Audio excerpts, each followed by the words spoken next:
All right, Shalom. It's the brother Quanah.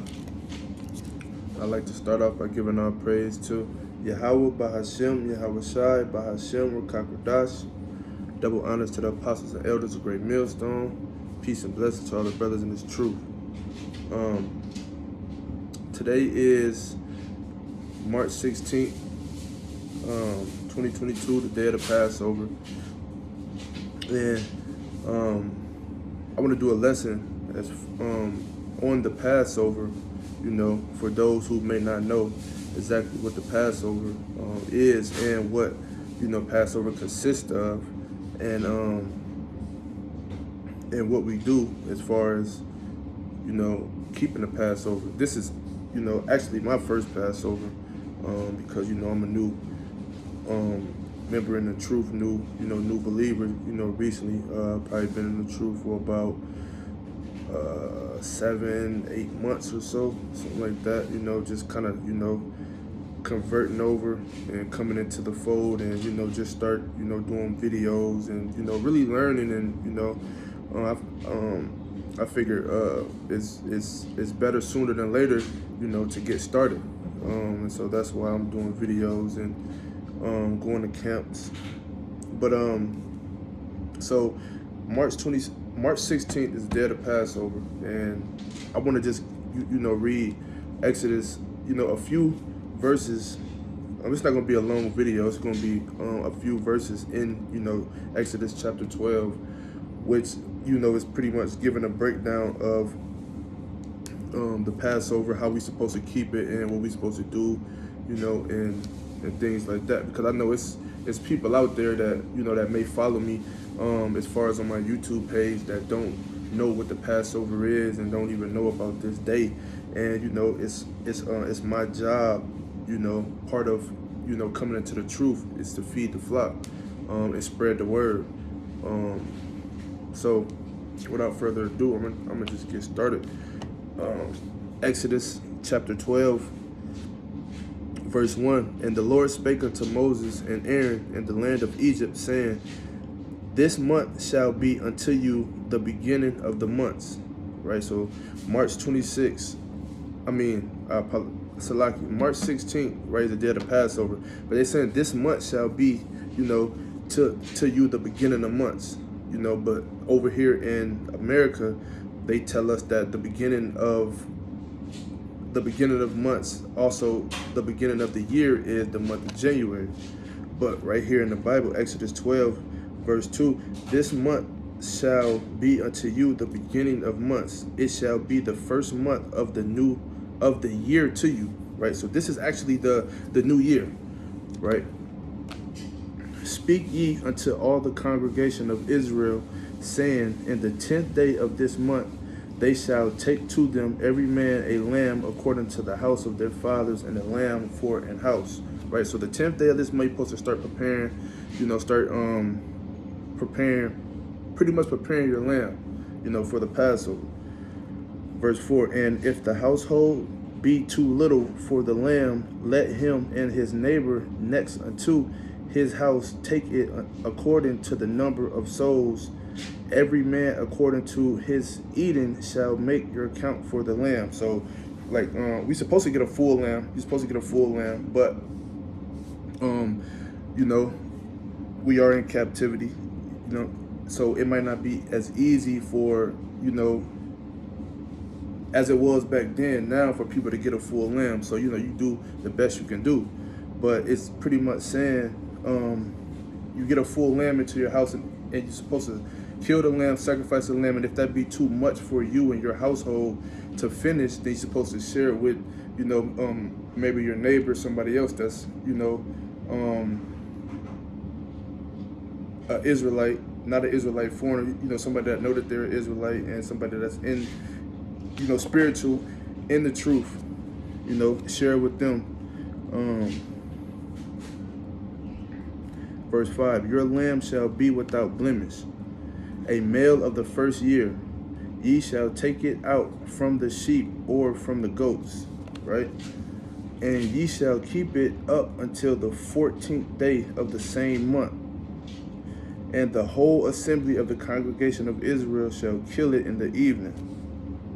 So you shall kill the lamb in the evening, right? And they shall take of the blood and strike it on the two sides of the posts and on the upper doorposts of the houses wherein they shall eat. So once you kill it, the blood, you're supposed to take it, strike it up on the upper side of the doorpost, and around the sides of the doorpost is where the blood's supposed to go, right?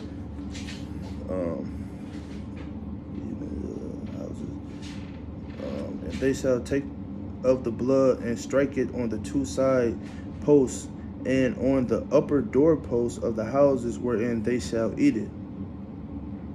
And the reason being for you putting the blood is because it symbolizes, it pretty much represents when we was in captivity in Egypt, and the Passover was when the Lord was, the night of the Passover, the night before the Lord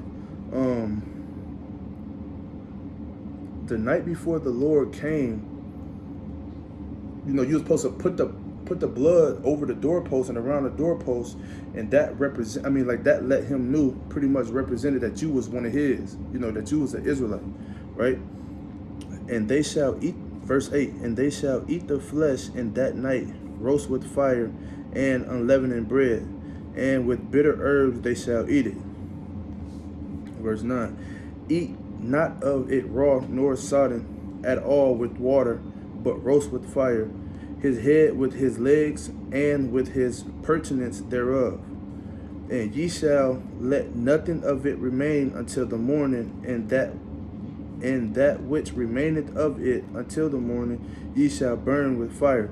So you gotta finish it all. Whatever you get, you gotta finish it all. Whatever you don't get, you're supposed to burn it with fire. Speaking of the lamb, and thus shall ye eat it with your loins girded, right?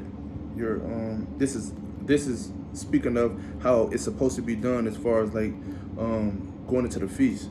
And thus shall ye eat it with your loins girded, your shoes on your feet, and your staff in your hand. And ye shall eat it in haste, meaning quickly. You're supposed to eat it fast, eat it, it is the Lord's Passover, right? Verse 12, for I will pass through the land of Egypt this night, and will smite all the firstborn in the land of Egypt, right? And the reason being is because we was in bondage and we was in captive in Egypt, right? By Pharaoh. And the Lord gave, the Pharaoh many outs to let us go, but he wouldn't do it because, we was his slaves and we was benefiting him.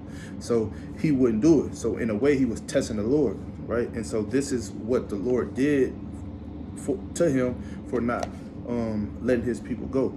For I will pass through the land of Egypt this night, and will smite all the firstborn in the land of Egypt, both man and beast, right? So this for everybody that, that try to put the Lord in a box and try to say that he's only, a God of love, and that when he comes back, he's coming to save the world. He's coming to say, no, this is let you know right here that he's a terrible God as well too, starting back at the top of verse 12, for I will pass through the land of Egypt this night, and will smite all the firstborn in the land of Egypt, both man and beast. And against all the gods of Egypt I will execute judgment. I am the Lord. And the blood shall be to you for the token upon the houses where ye are. And when I see the blood, I will pass over you, and the plague shall not be upon you to destroy you when I smite the land of Egypt. So that's why, the blood goes on the doorpost and at the top of the doorpost, because he will see the blood and he will pass over. He like, okay, these is everybody who had the blood over there on their doorpost, around the doorpost, and on top of the doorpost. As the Lord was passing over, he would see the blood, and then he would know that, okay, in this house my people is here, in this house my people is here, in this house my people is here, and everywhere that wasn't blood, then he was executing judgment. Let's see what else we got. Verse 14, and this day shall be unto you for a memorial, and ye shall keep it a feast to the Lord throughout your generations.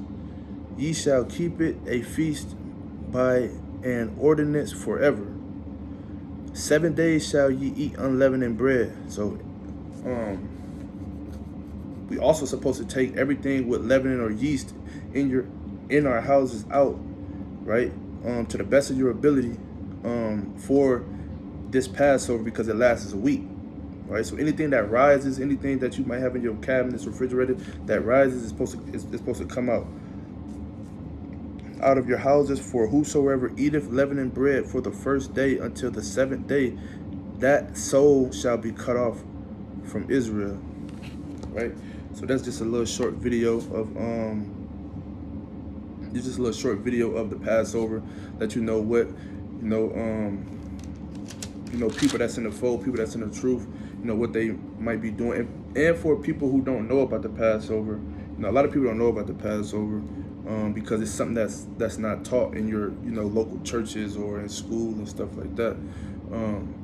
But that's what the Passover consists of, and that's what people who believe, the true Israelites, us, talking about the 12 tribes, us who know who we are, what I'm saying, and not Gentiles or Israelite foreigners, and is in the fold, majority of them, 9 times out of 10 chance, this is what they doing today. Pretty much this is what they're doing today, all the way, and it lasts a week, and they stuck in the house. They're not leaving out the house until the next morning. And so just a quick lesson on the Passover and what it consists of. So I'd like to end this video off by giving our praise to Yahweh, Bahashem, Yahweh Shai, Bahashem, Rakakwadash, Shalom.